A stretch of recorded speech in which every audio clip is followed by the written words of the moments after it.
What's good, everyone? This your main correspondent, Alan Taylor, and I'm back in the broadcast room.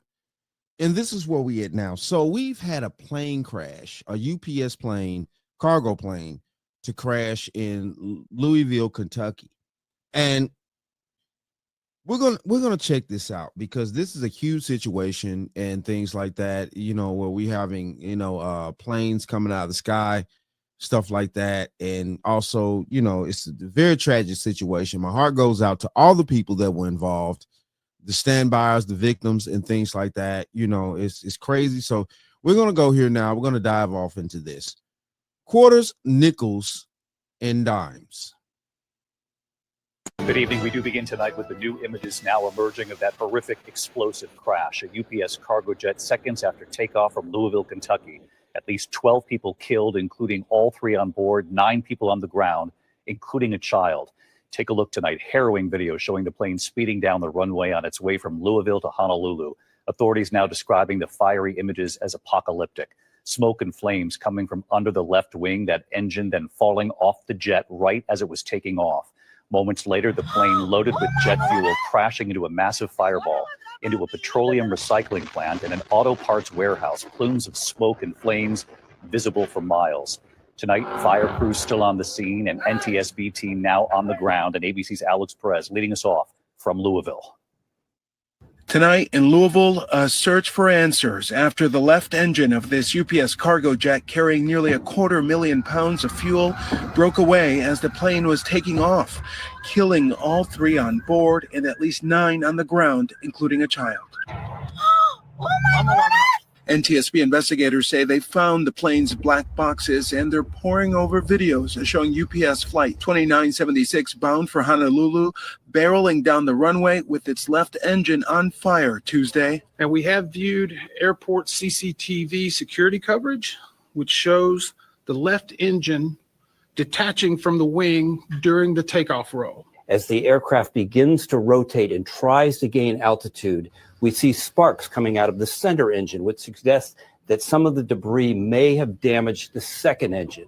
This truck driver's dashboard camera a half-mile south of that runway capturing the moment the massive plane hit the ground, skidding on its left side. Crash and explosion hitting a petroleum recycling plant and an auto parts warehouse. Did everybody make it out? No. What do you mean no? No! We've seen blast injuries from the explosion itself.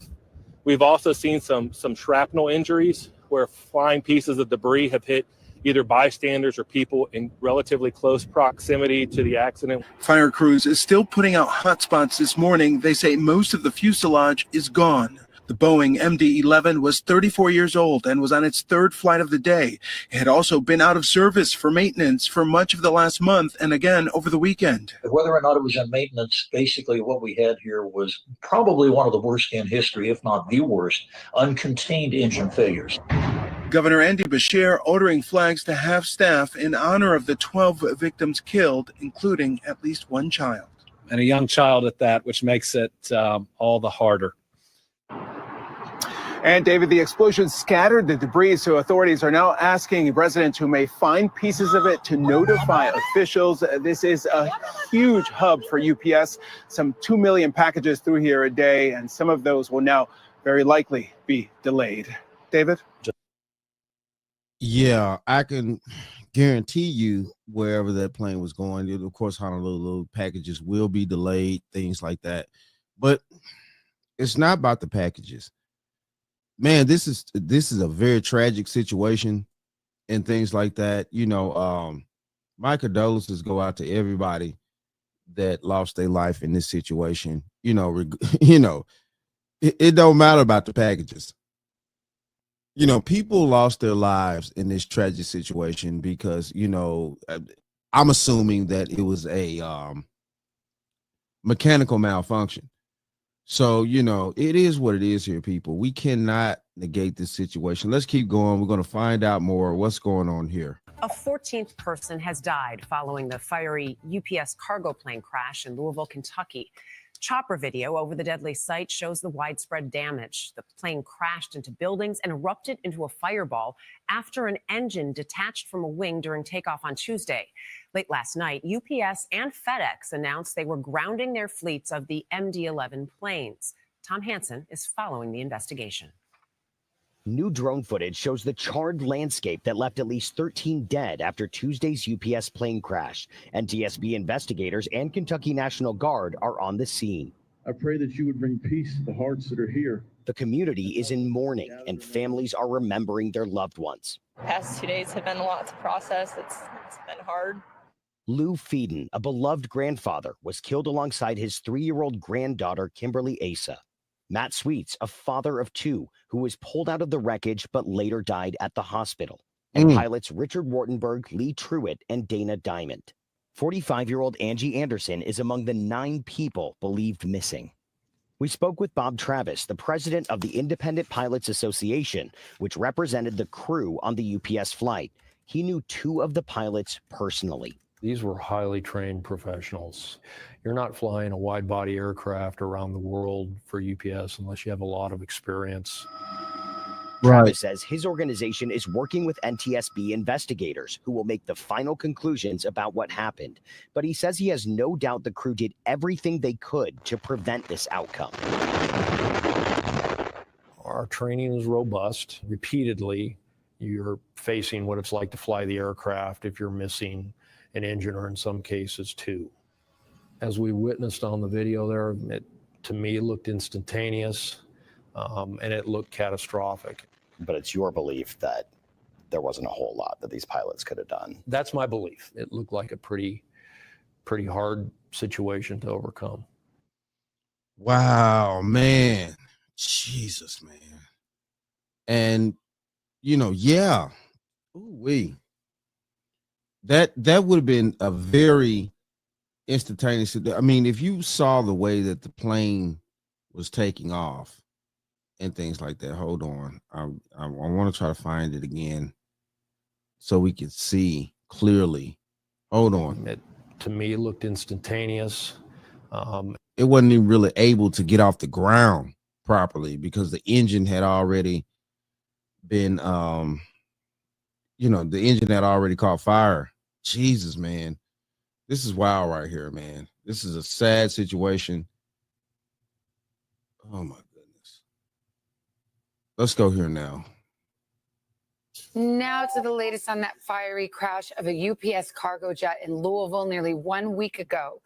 The crash killed all 3 pilots and 11 victims on the ground. Over the weekend, the FAA issued an emergency airworthiness directive grounding the type of plane involved. NBC's Tom Costello picks it up there. Tom, what more do you know?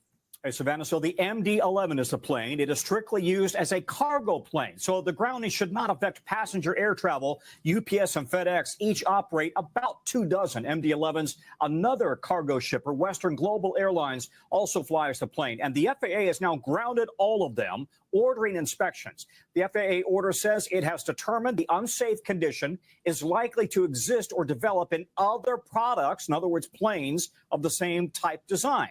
The UPS plane that crashed last Tuesday had just undergone a 6-week maintenance check in San Antonio back in September and October. So investigators want to learn more about why the engine and the pylon holding it to the wing came off, dooming the plane. And does that problem extend to other MD-11s? The stand down will certainly affect cargo shipping this week, maybe into the holidays. The plane is generally used for long-haul, cross-country operations. It carries everything from office products to medicine, medical supplies, online shipping orders. So to lose a critical plane in the cargo operations chain will certainly have an impact. Not clear how long it will take to inspect all of the MD-11s that are now grounded. Savannah? All right. So, yeah, of course, this is a major situation here. Shipping and stuff like that is going to be coming to a halt. We use definitely in today's society, our planes do ship most of the goods low key.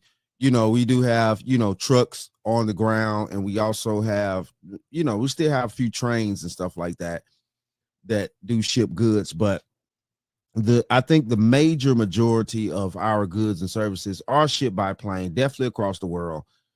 this is a huge issue due to the fact that these particular planes are specifically designed to, be used for, shipping goods around the world and also in the United States. So let's go here now. Let's check this out. This image taken by someone inside of Stooge's Bar and Grill seconds after the UPS plane crashed in Louisville, Kentucky. 7 people have died. It's, 3 a.m. right now. They have crews overnight going through everything just to make sure that there are not additional victims. So the image that I opened this video with, that was shared in a group chat with staffers that are part of this restaurant business. So basically a family owns 3 restaurants in the area. One of them was Stooge's, O'Dolly's, and then there's a third one that they own that I forget the name of. All of these employees have a group chat, and that's when they said that the place shook when the crash happened, and they were immediately evacuated. That's what I'm told. And then as one of the guys was evacuating, he took that photo and sent it to everyone. And also there's this Facebook video going around that she shared with me. Not my video, obviously. There'll be a source in it, but here is this. It's another just stunning video. Wow. Look at that there. Jesus, man. This is wild right here. Jet fuel, all types of stuff is going on right now. Other buildings with gas in them, things like that. Because, we have buildings that, restaurants, stuff like that, they have gas that's in there. And again, you see the restaurant untouched. It's shocking. It was when I talked to one of the staffers at the sister restaurant, she said it was shocking because it got so close. And she mentioned that there's a volleyball court in the back. We don't know the status of that, but everyone inside obviously had to get out of there. And last I checked, there's still a shelter in place for people that are within a 1 mile radius of where this happened. So I'm going to be up early tomorrow, maybe like 5 hours. I'm going to go to bed now, but the NTSB is on their way. I believe they have a 28-person team given updates ready to go. The airport is set to start and open again at 6 a.m. Central. Schools are closed because of the shelter in place, but that's kind of your updates. I know I'm a little scatterbrained. I'm also a little tired. I drove up from Nashville. So okay, this is where we at here. We see what she had to say about it. This is wild here, man. And I hope that, the situation here can get resolved. So we're going to go here now, and we're going to check out what this gentleman has to say about the situation. Watch this. Now, this is a UPS 2976 rolling down the runway. Here they go. We're going to zoom in on them, and right there, see on the right side of the airplane down low, you see that flame coming out? That is characteristic of a compressor stall. What that means is that engine is failing. Is it just coincidental? I'm guessing that the number 1 engine, when it came apart, somehow did damage to the number 3 engine. I'll show you a schematic here in a minute that shows you how easy that is to happen. That big fireball you see in this picture over the left wing is fuel that's being pumped into an engine that's not there anymore. That engine is already separated from the aircraft, and that fuel is being pumped out. There's a fire started, and that big old fireball is because of that fuel. What's going on in the cockpit right now? What's happening is this. When they started their takeoff roll, they were clear for takeoff. Everything was normal.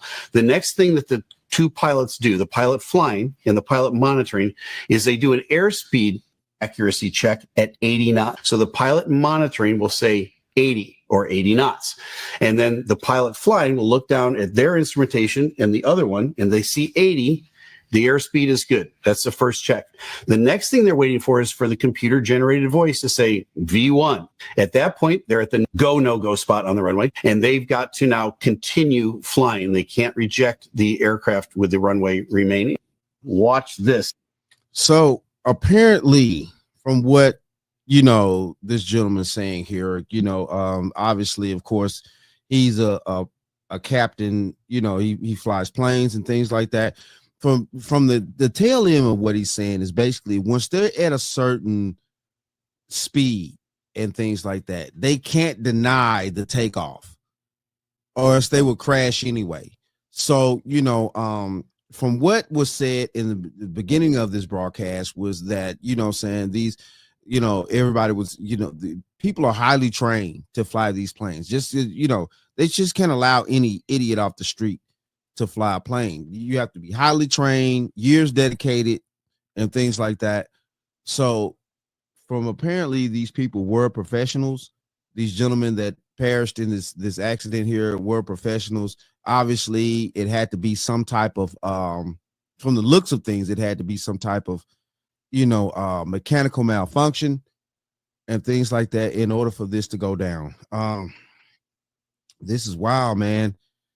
You know, we live life every day, and some of us on this planet, you know, don't cherish the life that we have, and not knowing that whether or not it could be our last moments on this planet. You know, yeah, this is wild right here. And I hope that the families and stuff like that can, you know, really actually deal with it. My prayers goes out to everybody, man. But I had to bring this to you guys and things like that, because this is a major situation, you know, not only for, you know, the accident that did happen, also as well for, you know, our shipping and things like that, because they are now grounding these particular types of planes that's dedicated to ship our goods and services across the nation and as well as the world, you know, because, you know, these are major shipping, you know, companies. But it is what it is, though. Shout out to all my subscribers. Mad love to y'all. If you're new to the channel, please hit that like, share, subscribe button. Make sure you ring that bell to be notified whenever I decide to post things. And like I always say, and that, my friends, is the bottom line. That, my friends, is the bottom